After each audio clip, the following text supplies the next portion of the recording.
تو اللہ نے فرمایا اسی کی نشانیوں میں سے ہے جس نے تمہیں مٹی سے بنایا، پھر تم انسان بن کے زمین میں پھیل جاتے ہو. خلق لکم من انفسکم ازواجا، اسی کی نشانیوں میں سے ہے اس نے تمہارے لیے جوڑے پیدا کیے، مرد کے لیے عورت اور عورت کے لیے مرد. لتسکنوا الیہا، تاکہ تمہیں ان سے سکون حاصل ہو. تو شادی کا بنیادی مقصد کیا ہے؟ بولو بھائی، سکون. گھر کا بنیادی مقصد کیا ہے؟ سکون. اگر نہیں ہے تو اس کا مطلب کوئی ٹیکنیکل فالٹ معاشرے میں. ابے بولو نا بھائی. روٹی کا بنیادی مقصد کیا ہے؟ پیٹ بھرنا. نہیں بھر رہی تو یہ روٹی کا قصور ہے، میدے میں گڑبڑ ہے. پانی کا بنیادی مقصد کیا ہے؟ پیاس کا بجھنا. اگر پانی پینے سے پیاس نہیں بجھ رہی تو یہ پانی کی ہیڈک نہیں ہے، پانی میں فالٹ نہیں ہے. یہ فالٹ کس کا ہے؟ میں ایک دم موبائل خراب ہو گیا نا، سب کو دکھا لیا، وہ آواز نہیں آ رہی تھی، سب کو دکھا لیا سرینا مارکیٹ میں. سمجھ میں نہیں آ رہا اسپیکر میں مسئلہ کیا ہے. پھر انہوں نے کہا مفتی صاحب کان کا فالٹ معلوم ہوتا ہے. اب صرف کان کا چیک اپ رہ گیا. اس کو تو ہم نے ہر طرف سے چیک کر لیا، ٹھیک ہے، اب ذرا ایک دفعہ اپنے کان کا بھی ٹیسٹ کرا لیں. تو بعض دفعہ ایسا ہوتا ہے کہ آپ کا کان ہی ٹھیک کام نہیں کر رہا ہوتا. تو میرا تو ٹھیک تھا، وہ پتہ چلا موبائل میں ہی کوئی فالٹ ہے، ان کو سمجھ میں نہیں آ رہا تھا. روٹی کا کام ہے پیٹ بھرنا، نہیں بھر رہی تو اس کا مطلب ہے میدے میں کوئی فالٹ. بولتے کیوں نہیں یار؟ آپ کو میں بلوا رہا ہوں پھر بھی نہ بولیں تو اس کا مطلب آپ کے گلے میں کوئی فالٹ ہے. گلا بھی احتیاطاً کہہ رہا ہوں ورنہ اچھا خیر مذاق کر رہا ہوں، اس کو سیریس نہ لے جائیں آپ. تو اللہ نے بتایا کہ مقصد کیا ہے؟ سکون. سکون نہیں مل رہا، نہ میاں کو مل رہا ہے نہ بیوی کو مل رہا ہے. اس کا مطلب معاشرے میں کوئی فالٹ ہے.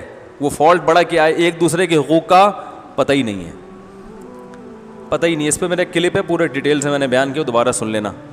پتہ ہی نہیں ہے عورت کو کہ میرے حقوق کیا ہیں، میں نے کیا حقوق دینے ہیں کیا لینے ہیں. شوہر کو بھی پتہ نہیں میں نے کیا حقوق دینے کیا حقوق لینے ہیں، کہاں تک میری باؤنڈری ہے حقوق کی. بس جو جس کا بس چلتا ہے وہ حقوق گھسیٹنے میں لگا ہوا ہوتا ہے، ٹھیک ہے نا.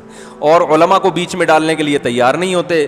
جب آپ علماء کو مذہب کو سائڈ پہ لگائیں گے تو مذہب کے علاوہ آپ کو گائیڈنس دنیا میں کہیں بھی نہیں ملے گی، کیونکہ پھر کلچر آپ کو گائیڈ کرے گا. تو کلچر تو الٹی چیزیں گائیڈ کر رہا ہوتا ہے. کلچر ہندوؤں کا یہ کہتا ہے جہیز کیوں نہیں لائی، تو ساس کا حق ہے کہ بہو کو تانے دے. کلچر تو یہ کہہ رہا ہے نا بھائی. کلچر کہہ رہا ہوتا ہے کہ ہماری یہ پرمپرا ہے، ہماری یہ دستور ہے کہ جب بہو گھر میں آئے گی تو 21 دیور بھی گھر میں ہوں تو سب کے کپڑے وہی استری کرے گی. تو پھڈے تو ہوں گے نا. پھر آج کل کی بہویں وہ 25-30 دیور ہول سیل کے حساب سے، چچا زاد بھائیوں کو بھی دیوروں کی فہرست میں. وہ 18 روٹیاں پکا رہی ہے ایک بہو گھر میں روزانہ، مجھے اطلاع ملی 18 روٹیاں. تو میں نے کہا بھائی یہ اس کو یار یہ کسی باورچی کو تندور سے اٹھا کے لے آؤ بہو بنا کے، وہ زیادہ بہتر ہے، ٹھیک ہے نا.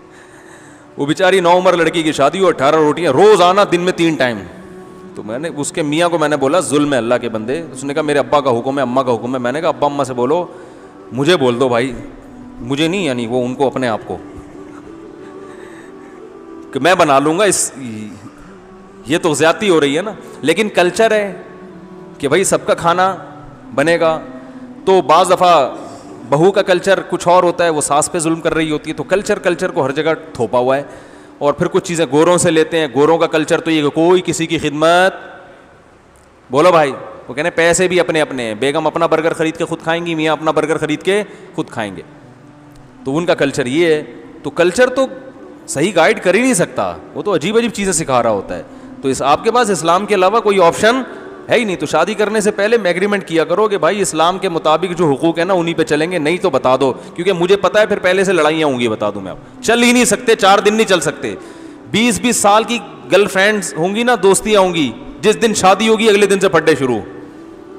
سمجھ رہے ہو؟ لوگ کہتے ہیں کہ یار پہلے انڈرسٹینڈنگ ہو جائے، اب دیکھیں اچھی طرح پرکھ لیں. پرکھ لیا سب کچھ جو ہے نا، وہ گپ شپ لگا لی، پورا اندازہ ہو گیا، اس کے بعد شادی کے اگلے دن سے ہی کیا پھڈے.